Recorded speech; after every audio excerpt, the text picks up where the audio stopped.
Assalamualaikum teman-teman. Perkenalkan, nama saya Novita. Saya Bea, saya Anissa, dan saya Lia. Di sini kami akan memaparkan materi mengenai bukti beriman, Memenuhi janji, mensyukuri nikmat. memelihara lisan, dan menutupi aib orang lain. Ikutin videonya ya. Dah. Yang ke-1 adalah memenuhi janji. Salah satu bukti berimannya seseorang adalah memenuhi janji, dan ia menjadi bagian dari akhlak terpuji yang seharusnya menghiasi pribadi setiap orang beriman. Kata janji dalam bahasa Arab adalah akad. Menurut bahasa, akad berarti perjanjian dan ikatan yang kuat. Jadi, memenuhi janji merupakan kewajiban dan menjadi tanda orang itu beriman atau tidak. Itu sebabnya jika dikaitkan dengan makna bahasa, maka janji itu harus ditepati dan dipenuhi. Dan kita diingatkan bahwa setiap janji akan diminta pertanggungjawabannya. Quran Surat Al-Isra ayat 34 yang artinya, dan penuhilah janji karena janji itu pasti diminta pertanggungjawabannya. Memenuhi janji menjadi faktor penting keberhasilan dan kesuksesan seseorang. Orang yang selalu menepati janjinya akan dipercaya semua orang. Cari keberadaannya karena jiwa amanahnya sudah membekas di hati banyak orang. Jika tidak ada modal, banyak menjodori untuk membantunya, dan masih banyak lagi keuntungan yang didapatkan. Seorang tidak menepati janji, hidupnya sangat mengganaskan, tidak dipercayai orang. Pembagian janji dibagi menjadi dua. Yang ke-1, janji kepada Allah Subhanahu wa Ta'ala. Mungkin terasa ganjil dan ada yang bertanya, kapan saya berjanji kepada Allah Subhanahu wa Ta'ala? Jawabannya, ternyata sudah dijelaskan di dalam Al-Quran bahwa semua manusia tak terkecuali pernah melakukan penjanjian kepada Allah Subhanahu wa Ta'ala. Quran Surat Al-A'raf ayat 172 yang artinya, dan ingatlah ketika Tuhanmu mengeluarkan dari sulbi tulang belakang anak cucu Adam keturunan mereka, dan Allah mengambil kesaksian terhadap roh mereka serasa berfirman, bukankah itu Tuhanmu? Mereka menjawab, betul, engkau Tuhan kami. Kami bersaksi, kami lakukan yang demikian itu, agar di hari kiamat kamu tidak mengatakan, sesungguhnya ketika itu kami lengah terhadap ini. Yang kedua, ada janji kepada sesama manusia. Janji kepada manusia adalah janji-janji yang sudah dibuat dan disepakati, baik sebagai pribadi maupun dengan lembaga atau pihak lain. Janji inilah reputasi dan nama baik dipertaruhkan. Sekali atau beberapa kali janji tidak ditepati, tanggung sendiri akibatnya. Seperti paparan di muka, sulit sekali menumbuhkan kepercayaan jika orang atau pihak lain sudah pernah dicederai atau dilukai akibat janji yang tidak ditepati. Yang kedua, ada mensyukuri nikmat. Mensyukuri nikmat terbagi menjadi dua suku kata, yakni syukur dan nikmat. Syukur artinya membuka atau menampakkan, merupakan suatu perwujudan keridoan terhadap segala yang telah Allah berikan dengan setulus hati. Sedangkan nikmat merupakan anugerah, pemberian, kebahagiaan, dan kesenangan yang diberikan berupa rezeki, harta maupun keluarga. Orang yang bersyukur merupakan salah satu cara untuk berterima kasih kepada Allah. Sedangkan orang yang enggan untuk bersyukur disebut kufur. Berikut adalah firman Allah. A'udzu billahi minasyaitonir rajim. Wa idz ta'adzana rabbukum la in syakartum la azidannakum wa la in kafartum inna 'adzabi lasyadid. Dan ingatlah ketika Tuhanmu memaklumkan, sesungguhnya jika kamu bersyukur, niscaya aku akan menambahkan nikmatmu. Tetapi ketika kamu enggan untuk bersyukur, maka azabku lebih pedih. Quran Surat Ibrahim ayat 7. Bersyukur kepada Allah ditandai dengan pengakuan, kerelaan, dan kepuasan hati atas segala nikmat yang diterima. Dilanjutkan dengan lisan yang selalu mengucapkan syukur dengan ucapan hamdalah, Alhamdulillahirrabbilalamin, atau kalimat-kalimat pujian lainnya. Setelah itu, semua nikmat tersebut diwujudkan dan difungsikan oleh anggota tubuhnya dalam ketaatan hanya kepada Allah Subhanahu wa Ta'ala. Imam Ghazali membagi syukur itu menjadi 3 bagian, yaitu ilmu, hal atau keadaan, dan amal atau perbuatan. Melalui ilmunya seseorang dapat menyadari bahwa segala nikmat yang diterima itu semata-mata berasal dari Allah Subhanahu wa Ta'ala. Dengan keadaan, kegembiraan. Selanjutnya, amal perbuatan sesuai dengan sejalan dengan fungsinya nikmat tersebut diberikan.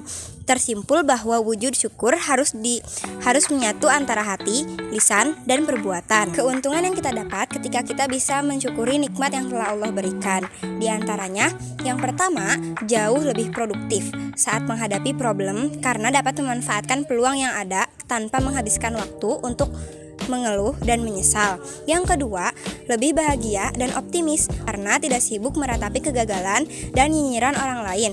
Yang ketiga, manfaatnya kembali ke diri sendiri. Yang ketiga yaitu ada memelihara lisan.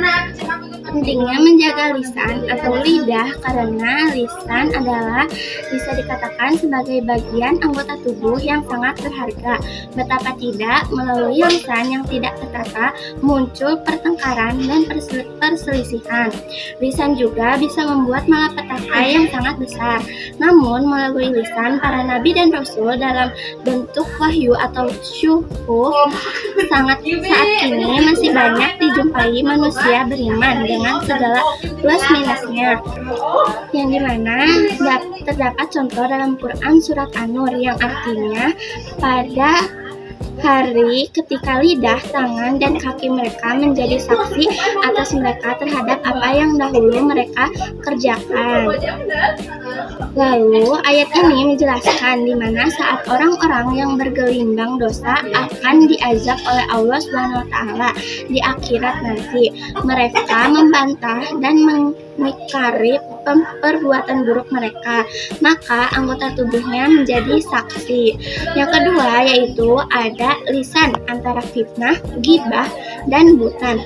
Dalam Al-Quran, kata fitnah memiliki beberapa arti, antara lain yaitu cobaan, ujian, musibah, dan ada juga yang berarti siksa di akhirat, seperti terdapat dalam surat Al-Baqarah ayat 217, yang dimana artinya siksa bagi orang kafir kelak di akhirat lebih besar daripada pembunuhan. Selanjutnya, melalui lidah yang tidak tertata juga muncul ghibah atau yang lainnya yaitu buta. Keduanya sama-sama menimbulkan perselisihan, pertengkaran, dan akibat buruk lain yang bisa lebih besar dari itu. Adapun ghibah yaitu di mana membicarakan orang lain yang tidak hadir, sesuatu yang tidak disenanginya, termasuk yang dibicarakan itu sesuai dengan keadaan orang yang dibicarakannya. Lalu yang terakhir yaitu ada petunjuk menjaga lisan.